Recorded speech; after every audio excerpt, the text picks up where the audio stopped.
Épisode 55. Iolaos était un bon conteur. Il prenait un grand plaisir à tenir ses auditeurs en haleine.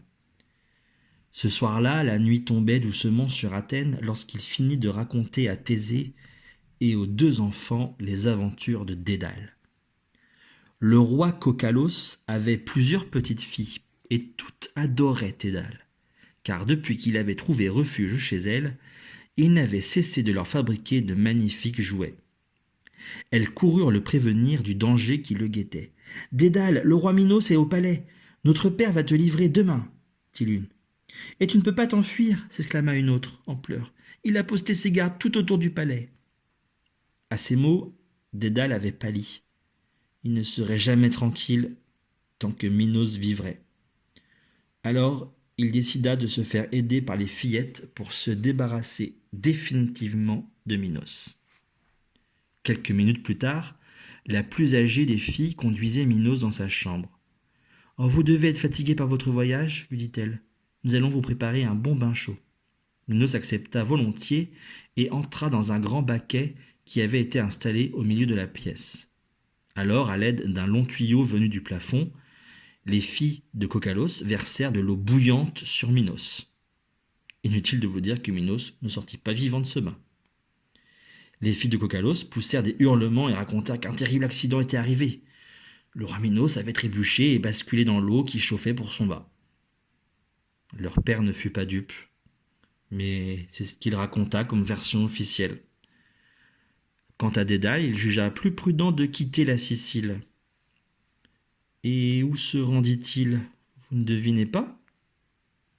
Il vint te rendre visite, cria l'Hypéphilée qui avait déjà entendu l'histoire 100 fois. Oui, c'est exact. Voilà pourquoi je connais le secret de cette aventure. Glissant un doigt sur sa bouche, il ajouta d'un ton mystérieux. Je compte sur vous pour ne rien dévoiler, d'accord? Ravis, les enfants promirent, puis ils repartirent jouer. Un parfum d'oranger et de citronnier flottait dans l'air. Thésée et Iolaos savourèrent cet instant en silence. Ils étaient bien. Soudain, on entendit un bruit de course précipitée. Des cris retentirent. « Il a tourné à gauche! Là, il n'est plus très loin !» Que se passait-il dans les rues d'Athènes? On aurait dit une chasse à l'homme. Thésée, inquiet, s'était brusquement levé. Un jeune homme surgit, haletant. Il était à peine sorti de l'enfance. Il se jeta droit sur Iolaos en implorant sa protection. Derrière lui arrivaient ses poursuivants. Thésée reconnut avec déplaisir la bande de jeunes gens qui entouraient Héraclès. Tous criaient et gesticulaient. « Poussez-vous, laissez-nous corriger ce voyou » hurlait-il. Celui qui avait pourchassé s'était mis à l'abri derrière Iolaos et Thésée s'interposa. « Oh là là, calmez-vous, dit-il. Que reprochez-vous à ce garçon ?»« C'est un Thébain, il a insulté le grand Héraclès » cria un jeune homme au crâne rasé. « Il prétend que notre héros n'a pas accompli sa 9e épreuve comme il la raconte. Il prétend qu'Héraclès n'a jamais ramené tout seul les bœufs de Gérion. » S'énerva un autre dont la longue chevelure et les biceps montraient qu'il cherchait en tout point à ressembler à son idole.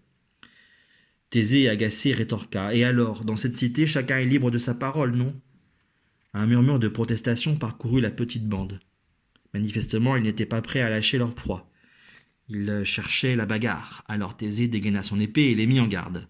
« Tenez-vous tranquille et tout ira bien, sinon... » Et il brandit son arme. Impressionnés, les jeunes gens reculèrent. Puis, après s'être rapidement concertés, ils décidèrent de renoncer, non sans avoir lancé encore quelques menaces et insultes en direction du jeune Thébain, toujours réfugié derrière Iolaos. Thésée se tourna vers le garçon qu'il venait de sortir de ce mauvais pas. L'adolescent tremblait de tous ses membres. « Qui est-ce » demanda Thésée. « C'est Ménécée, le fils du roi Créon, » répondit Iolaos. « Il est venu à notre rencontre avec son frère Hémon. » Iolaos découvrit alors que le jeune homme perdait du sang. « Mais tu es blessé » s'exclama-t-il. D'une voix faible, Ménécée raconta. « Ils m'ont attrapé une première fois et ils ont commencé à me rouer de coups. Ils m'ont cogné la tête plusieurs fois sur le sol. Ils voulaient que je m'excuse. Ils avaient beaucoup bu. »« Et bien sûr, tu ne t'es pas excusé, » soupira Iolaos, et ils ont continué à te battre. « Je ne pouvais pas m'excuser, je n'avais dit que la vérité, » protesta le garçon. Heureusement que j'ai réussi à profiter d'un instant d'inattention pour leur échapper, car ils étaient sur le point de me réduire en bouillie. Le récit de ces violences mettait Thésée très en colère. Il adressa un sourire apaisant au garçon et lui dit : « Tu as montré bien du courage face à cette bande de voyous. Compte sur moi pour que justice te soit rendue. Mais je suis curieux de savoir ce que tu as bien pu leur raconter pour les mettre dans une telle fureur. »